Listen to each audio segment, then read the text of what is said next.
MLA অসীম সরকারের একটি অযৌক্তিক দাবি হচ্ছে যে পবিত্র কোরআন অধ্যায় ৯ অনুচ্ছেদ ৫ সূরা তাওবার ৫ নম্বর আয়াতে আল্লাহ সুবহানাহু ওয়া তাআলা আমাদেরকে আদেশ দিচ্ছেন যে তোমরা অমুসলিমদেরকে যেখানে দেখতে পাবে সেখানে হত্যা করবে। আর ঠিক তার আগের আয়াতে স্পষ্ট আল্লাহ সুবহানাহু ওয়া তাআলা একটি চুক্তির কথা নিয়ে এসেছেন। জি, এই চুক্তিটা ভঙ্গ করার কারণে তার পরের আয়াতে আরকি বলছে যে তোমরা যেখানে অমুসলিমদের দেখতে পাবে সেখানে হত্যা করবে। আর ইসলাম আমাদেরকে শেখায় না যে অমুসলিমদেরকে হত্যা করতে হবে বিনা কারণে।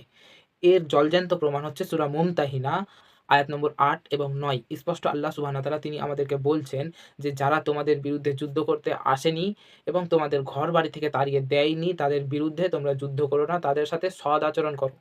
জি, সূরা মুমতাহিনা আয়াত নম্বর ৮ স্পষ্ট উল্লেখ আছে। তো এমনটা না যে নির্দোষ কোনো মানুষকে হত্যা করা ইসলামে জায়েজ, এটা একদম অবৈধ কাজ। জি, আর এটির উল্লেখ আছে সূরা মাইদা অধ্যায় ৫ অনুচ্ছেদ ৩২ যে কোনো একজন নিরীহ ব্যক্তির হত্যা করল সে যেন পুরো মানব জাতির হত্যা করল।